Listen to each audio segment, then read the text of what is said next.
All right, folks, my name is Steve O'Connor, and I'm new to YouTube. Basically, coming on to be a new commentator, could be influencer, it could be somebody who's illuminating things that you're not used to. Uh, I come from some experience, kind of like Officer Tatum. I love that guy; he's a good dude. I'm a retired police officer myself. Spent 17, 18 years out in Riverside County, in the state of California, high crime city. A lot of experience, a lot of good experience. Um, lot not so good. But nevertheless, that's part of the job of a police officer. Purpose of my role in this is to highlight things that are going on in the media. But the main difference that I'm going to do, as opposed to numerous other people, is I want to talk about also solutions. I'm also going to highlight things and not just point out exactly what's going wrong, which most people can see. And then a few snarky comments are made, typical of most people. Believe me, I'm sarcastic as the next guy. I'm just basically I graduated long ago from asshole to whole ass. So trust me, I'm not going to be one of these guys that's quiet about saying things, and I'm not politically correct in any capacity. So brace yourself, basically. But bottom line is, I just want to go through some things. I'm going to highlight a lot of the news that's out there. I'm going to put perspectives that you probably put forth perspectives that most of you are not used to. So anyway, without further ado, let's start with this one with Maria Bartiromo, and she's with Tom Homan from ICE. ICE is getting a lot of crap out there nowadays, and I think it is totally not only unwarranted, but it's sad because, like most law enforcement, they are unsung heroes, putting in a lot of dedication and hard work to keep the public safe. And I don't know why people don't recognize this, but we'll go into that. More than 600,000 illegal immigrants have been deported by ICE, with another 1.9 million self-deporting. Joining me now in this Sunday Morning Futures exclusive is White House border czar Tom Homan. Tom, great to have you this morning. Welcome. Good morning. How would you assess the president's work on securing this border so far in 2025? Unprecedented. Nothing like this in the history of the country. Look, we got the most secure border in the history of this nation. The most secure ever. And that's based on real data. I just came back. I just did a border review in San Diego, Texas, and Arizona. I toured the border by air, by boat, and by four-wheel drive. 3 days on the southern border, Maria. I didn't see a single illegal alien. And I've been doing this. So let's comment on that for 1 second. How significant is that? We know that during the Biden administration, of course, everybody knows that there was basically no checks or balances at the border. The supposed border czar, Kamala Harris, which is basically a vapid bimbo who slept her way to the top. I think everybody knows all that about her. She can barely conjugate a verb, let alone form a complete sentence. I have never seen anybody whose brain cells actually deteriorate as they speak more than Kamala. AOC is in the running there, but nevertheless, Kamala is one IQ point above Cabbage, and we've seen that. How she ever passed her bar is beyond me. Probably some cheating going on, like our elections, but that's a whole nother matter. Bottom line is the Democrats were letting all these people in, and a lot of people highlight that they let them in. They didn't care about the border. Blah blah blah. It goes on and on. The real answer, or the real question is why. Did any of you ever stop and think about why? The bottom line behind it is there are all of our people that are in Congress, which is based on the population. And guess what that population is counted by? It includes those in a census that are here illegally. So, in other words, the more illegals, the more seats that are given in the House and well, not the Senate, but in the House. And of course, what does that mean? More power. The Democrats will literally sell away our souls. They will sell away every dollar we have and give it to the illegals so they can maintain power. We have a one-party rule in California. We haven't had a Republican in office, I believe, since Pete Wilson, I think. And of course, he left it with a surplus. Bottom line, we are sinking. And since Trump has taken office, it showed how simple it was to stop the flow at the border literally within a month. He shut it down almost instantly. So if you people are missing that, understand why. The government of the state of California and other states as well, congressional seats are based on the census. It's based on the populace. And it does not matter whether they're here legally or illegally. What matters is they are here and they get counted. And guess what else that means? Every dollar they get comes from you, the taxpayer. Remember, there's nothing free. We hear this all too often. A lot of young, stupid people say this where they go, oh, it's free. The government can never give you anything that they did not already first take from you. They run on budgets from taxation. Get a grip on that. Let's continue. Since 1984, even back when I was in Border Patrol, 3 days a single illegal alien in my sights. It's the most secure border ever, and by doing that, as you said, it's down 95%.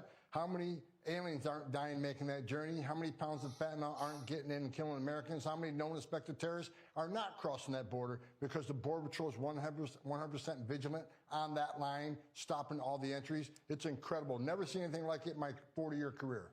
Well, that is incredible. But, we also have 40-year career. You got to think about how significant that is. I know I did law enforcement for 17, 18 years. My father was 38 years with LAPD.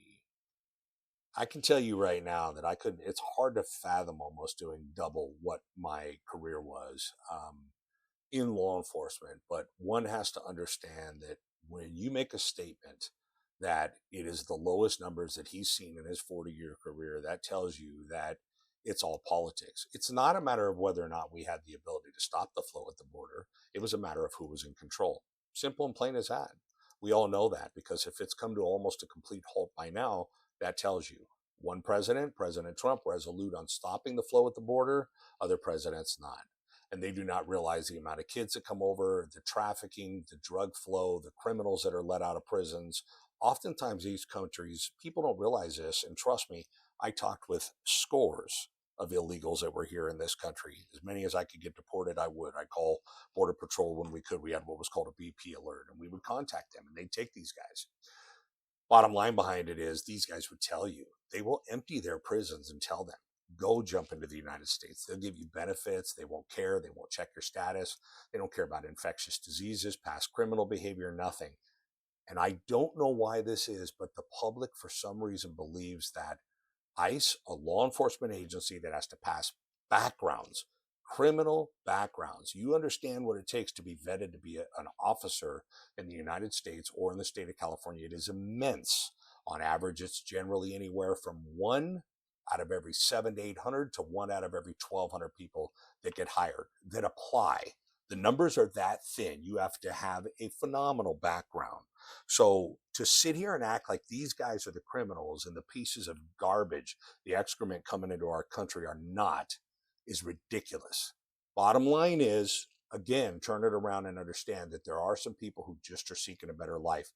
I have in the past in restaurant industry worked with people that I knew were illegal, was told by them that they came here illegally, but they were trying to get their citizenship. They were trying to do the right thing. They worked, they obeyed the laws, they did everything. And they asked me, they said, do you find that bad? And I said, you broke the law coming here. I think you should have to pay some fines and do some things. But if you keep your ass straight and you work hard, maybe there's a pathway. That's a whole other matter. And that gets into the government realm that is far beyond us in the capacity as citizens. However, that's where you're able to write your legislators. You are able to write people about immigration law, your people in Congress, people in the Senate, and put forth the ideas that you have to maybe better the immigration system if you think that's what's needed. Going out on the street, that said, going out on the street, and then, of course, just standing there like a moron, looting places, vandalizing, throwing rocks through cars, all these things, that right there is a complete F-tard. So that is not necessary.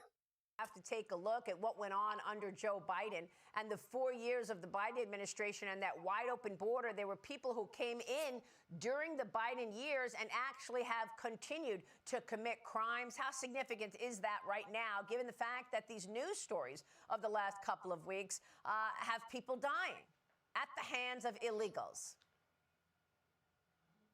Well, look, it's extremely significant. I said for 4 years during the Biden administration on this very network that what he created is the biggest national security failure in the history of this nation. Because we know they weren't vetting 100% true. property. I said it over and over again. When Secretary Mayorkas is saying all these people were released, the millions have been property vetted, you can't say that. We don't have access to other countries' criminal data. Right. El Salvador doesn't have an NCIC. Some of these countries like China and Russia where those people came across. For those out there that don't understand, NCIC is it's a national communication system in the United States, and what it allows all law enforcement to do is to access it to, vet people, check backgrounds, check for wants and warrants, check for their criminal records, all those kinds of things. And that's what he's referencing. So when people think that these other people just come over from another country and they can just walk across the border, of course, I don't know how somehow the United States became the only country in the world that has no right to a sovereign border. Other countries, I mean, if you've heard of what happens in the Middle East, you could be executed or jailed for life. Many other countries, China, you would disappear. There have been people all over the news. All you got to do is do your research and look back, that have literally disappeared or been put in prison for years for simply coming into another country illegally. It's tantamount to like a burglary. People, you can't break into somebody's house and then say, "Oh, King's X, I'm just here getting some food. It's not really a big deal." No, there are laws. There is sovereignty. Everybody has a right to protect their property. A nation is protected by the federal government. Okay. And then, of course, local law enforcement protects our property. You yourself, when you own a property or you reside in one and rent it, it therefore becomes your property. You have a right to protect it right on the home front, your exact boundaries. There is no subjugation of your rights to force you or to comply with people coming into your home. Look up Fourth Amendment. You might understand where a lot of that came from. And back in our English days, when they used to be able to bivouac in people's homes and completely take over. There's a reason the Fourth Amendment came around. We did not want unreasonable searches or seizures, is the point. Okay, let's continue. Do you actually think they're going to share any national security data with us? So they weren't property vetted. We didn't have access to that information. Yeah, and yet Democrats still fight President Trump, and they try to stop his agenda. What about all these attacks on ICE? What is the status of that right now? Because I know that Democrats do not want to follow the law when it comes to the border protection. Again, the threats against ICE are up over 8,000%. Actual assaults are like 1,300%. Wow. So again, never seen anything like this in my life. And, let's pause there. Think about the significance of that. You go off as a citizen of this country, prove your mettle in every capacity, go through backgrounds, apply. Backgrounds oftentimes, like I said, for police departments, federal as well, 4 to 6 months. Everything you could ever imagine that you've ever done, 30-page background packets, every place you've ever lived with, every person you've ever known, every job you've ever had, checking your credit, checking how you are as a model citizen, checking back on your employers. They'll check with your neighbors. They'll send letters out to your neighbor. They do everything to vet the system to find out that you're a good person. Then you go off and you try to protect children from sex crimes, women from assaults, people, the actual general citizenry, from robberies to thefts to you name it.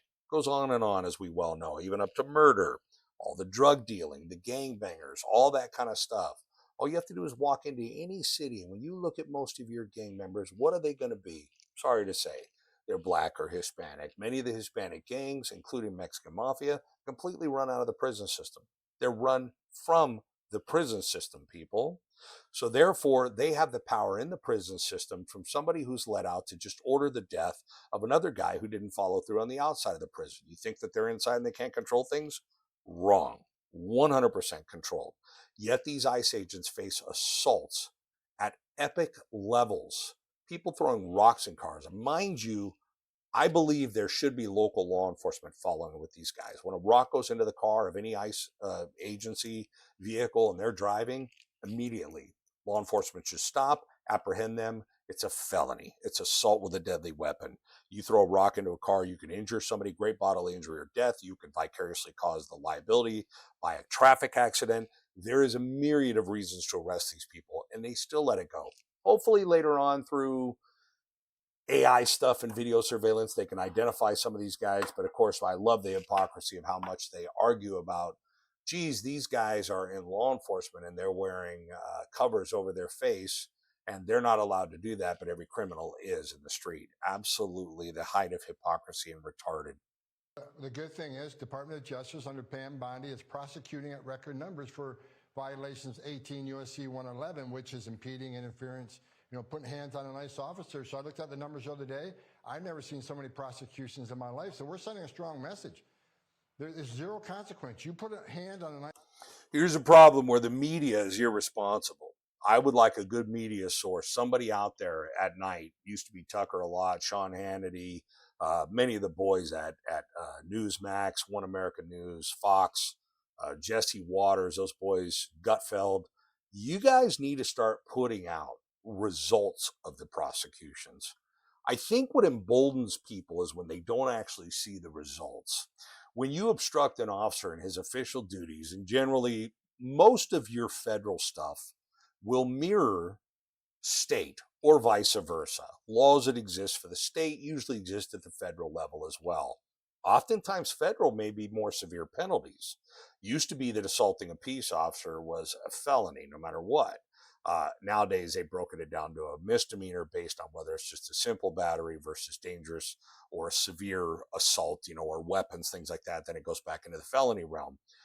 But the same happens for ICE. So the section that we use is under Penal Code 148, which is resist, obstruct, or delay an officer's and official duties. Just take all three of those. It takes any one of them. So also placing the officer in an unnatural state of fear or inattention towards the person he's apprehending, like you see these complete F-tards that walk up in the middle of an arrest and start demanding to know why they're arresting the person. Newsflash, you have zero, and I mean zero right. In fact, there are almost privacy issues. You have no right to know why a guy's being arrested whatsoever. And in fact, the moment you walked up and interrupted those officers in the middle of that arrest, outside of the officer requesting your help to complete the arrest, you are in violation of the law. Right then and there, you can be charged with a misdemeanor up to 1 year in prison, fine, or both. Bottom line is, you're to stay away from ICE officers when they're doing their job, and you have zero purview over what they're doing. Even when I was doing arrest, I had mothers sometimes come up because they said it was their kid, but their boy was 19 or 20 years of age, and I knew it. And effectively, right then and there, you can tell them, you don't get to know anything. You have to stand back. I'm going to arrest your son, and maybe I'll talk to you. I don't have to. If your son says he doesn't even want me to talk to you, then we're going to drive away. And that's the honest to God truth. ICE officer. If you interfere with an ICE officer, you'll get a set of handcuffs, and you're going to go to jail, and you're going to be federally prosecuted. So I wish they just... Again, news sources need to put out how many of these people have been convicted. Show the results. Show them in court. Show that these people are facing repercussions. All too often, the public believes, including almost myself, I know the wheels of justice move slow. A lot of prosecutions a year to 2 years. However, if you can start showing these people where they're being prosecuted and given sentences and sent off to jail, that's going to make an impact. That starts making people think twice about whether or not they want to go out there and interfere with the ICE agents while they're doing their jobs. And by the way, every law enforcement agency that's not backing them up, shame on you guys. That's a topic for another day. I have never in my life refused to request from any law enforcement agency, and there is no such thing as a policy that can set that aside for me to allow myself to stand by after swearing an oath to protect everyone in this public, and guess what that includes? Every other law enforcement agency, that I could stand by, my conscience allow that to happen and not act to help them. I would definitely act. And if they wanted to take me to court or try to fire me over it, stand by to stand by. You as officers need to stand up for that. Stop. I did a speech from the board the other day. I wish the rhetoric, the hateful rhetoric from congressmen, mayors, and governors would stop, because I said it back in March. There's going to be bloodshed. Unfortunately, there has been bloodshed. I don't want more bloodshed, but unless they stop doing what they're doing, there will be more, and I worry about that every day. Without question. These are also federal judges, Tom. Let's face it. There was a Milwaukee County judge found guilty of obstructing federal immigration agents in a courthouse incident. You know the story. I mean, how much of that is there out there right now, where there are people in powerful positions like federal judges trying to stop President Trump's agenda, even though it's the will of the people?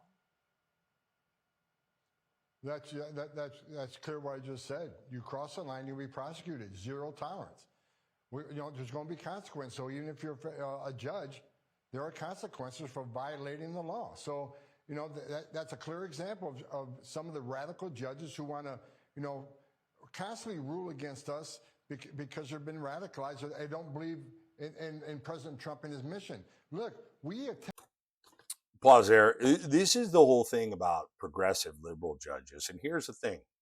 As a judge, whether you're a Democrat or a conservative, you could be part of any other party as well. You are supposed to set aside, you're to be apolitical, set aside all of your political beliefs, enforce the laws. Legislation has made laws. Those laws have been enacted, and usually, not always, they've been judged on constitutionality, whether or not they actually can be enforced, or they have to go back to the drawing board. That stuff happens as well if a law is struck down as unconstitutional. But if they passed muster, the bottom line is any judge is supposed to enforce that law, regardless of their political affiliation, and do it evenly. Same applies to law enforcement. Law enforcement, people don't realize this, our whole DOJ, which encompasses your Homeland Security, DEA, FBI, you can name all your three-letter acronyms in the world. They're part of the DOJ system. And the purpose of that entire system is to be apolitical and to ensure the sovereignty of the people against a tyrannical government. The whole purpose of the FBI being created was to make sure the checks and balances were kept in place in the Congress. The whole point is they're supposed to be apolitical, even if you're not, and it's a human nature to say you're either one way or the other. I'm conservative, but never, ever did I go out there and apply the law differently to somebody because I felt they were of a different political orientation, race, color, creed, background, sex orientation, all the typical blah, blah, blah bullshit. We all know that, okay? And I know some people might think that's pure sarcasm. Sorry about that, my phone going off, but it's not. It's basically us saying apply the law evenly, because I used to tell all my trainees, put yourself in their place. If you were in their place, you want the law applied fairly and evenly across the board, no matter what. And believe it or not, that's regardless of legal status. If you're here illegally, you're going to get charged the same for a crime. The only difference is when you finish with that crime and it's been adjudicated, the act of judging, the act of rendering judgment, you're deported. That's the bottom line. That's what should happen. Unless it's a very minor crime, you were here legally and they're not going to revoke your citizenship. That's different. Okay, continue. Attempted to remove hundreds of children to their homeland because the children want to be reunited with their parents. Silence that phone. The parents wanted their children home. We had arrangements to send these children to Guatemala. We were sued, and a judge issued a stay saying we can't reunite these families. I want to mention one other thing. Just reported last week, 300,000 children went missing under Joe Biden. They weren't looking for them. They couldn't find them. So far, the Trump administration heard they found over 100,000 American people. They've already located 129,000 of these children, thanks to the work of FBI, DHS, and HHS. That is incredible. And will they get credit for that? Will people say they're wonderful people for locating these kids? Many of which, by the way, folks, if you're not aware, I don't know if you have any idea how many children come across the border alone, sometimes with notes, parents believing the coyote that they gave their money to take them across is going to take care of the kids. They sell them off. Drug trafficking, child trafficking, all those kinds of things. They could use them as mules, tell the kids they have to transport drugs, and if they get caught, they can't say who did it, or they'll kill them. There's all kind. It goes on and on. For you people out there who think that everybody coming across the border are great people, I'm going to tell you this. You can even look it up on the internet. Don't go to the dark web. You don't want to see any of that kind of stuff. You can never unsee it. However, there are videos out there of cartel members and how brutal they are. And people sometimes reference back and they think of the Italian mafia and stuff like that. It pales in comparison. There were documented incidents of people who were murdered by the drug cartels. And the way they murdered these people was to tie them in a chair, either saw or chop off their limbs and beat them to death with their own limbs. Think of the people that are capable of doing that kind of carnage, that kind of sick, demented, twisted kind of homicide. Any person willing to do that to somebody who was a former member of theirs, they likely knew them. Think of what they can do to the average citizen. They don't even bat an eye at committing that kind of violence. And you liberals out there are foolish and stupid enough to believe that everybody coming across the border just wants a better life. Get a fucking grip. That is not the case. I'm telling you as a cop who dealt with these people. I'm telling you as a cop who worked with Border Patrol. You're way off. Tom. Thank you so much for your efforts on that. Now, this morning you are coming to us from Arizona. You are going to be one of the leading speakers at the Turning Point USA Conference and Rally, AmFest, that is America's festival. Tell us the messages that you're going to send, because we were talking earlier about young people, and I know that this is something that I spoke also with Cardinal Dolan about. There has been a movement with young people moving to God, looking to religion. After all that we've seen in terms of Charlie Kirk's death and those most recent shootings, what can you tell us about young people today? What is your message at the Turning Point event this morning? Well, I want to talk about, of course, I want to talk about successes of the President Trump administration, that we have the most secure border in history of the nation, which saves lives. Look, when 95% less people are coming, how many women aren't being sexually assaulted making that journey? How many children aren't dying making that journey? That's right. How many Americans aren't dying from drug overdoses? But most importantly, I want to talk to you because you're right. There's been a change. There's been an awakening of the younger folks. I look forward to talking eye to eye with them all over today because they are waking up. I think what happened to Charlie Kirk has started a movement that can't meant to say be they're stopped. experiencing an awakening. I'm happy to be a part of that and educate these people on the truth. Not what you read in the media. I'm going to educate them on the truth of what President Trump's actually doing for this country. Yeah, thank you for that, Tom. I actually witnessed it myself, been to the border 6 times, and I actually was there in the... Way to go, Maria. It's a lot better than Kamala ever did. She never made it to the border once. She was called the border czar. So anyway, I'm going to leave it at that. I think that we've covered enough on this. I'm new to the channel. By the way, folks, I'm going to let you know, if you go down to the bottom of my link, I have a link on there for the Fuzzy Cork. That is my business. I actually teach wine. I know this may come as a shock when you look at a person like me, but I'm a certified sommelier, also a certificate holder of an advanced wine and spirit education trust certificate. That was redundant, but anyway, sorry. But I have a business with an ABC license. I teach wine. I can sell wine as well. Building up stocks right now. We're right in the throes of fully launching this business. My partner and I, I keep him on the QT because, of course, with me doing YouTube, that doesn't necessarily mean he wants to. However, you're able to contact us on the website down there. And I am not welcome, wrong verbiage. I am more than willing to come out to do host parties, teach about wine. I have official classes. I can do impromptu stuff. I do it with a lot of fun. I can tell you right now, obviously, you can see I'm kind of a sarcastic guy. I like to have fun. I bring the wine learning down to the most basic level possible. It's meant to be fun. I always joke with people and say beer and spirits and stuff like that are not intimidating. But for some reason, people put this stigma on wine. I tell people it's not anything that has to be such a stigma. It's glorified grape juice made by glorified farmers.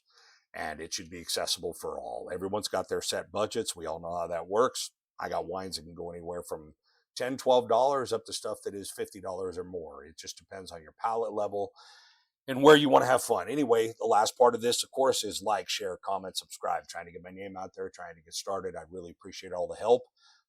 Anything you want me to comment on, put it in the comments section.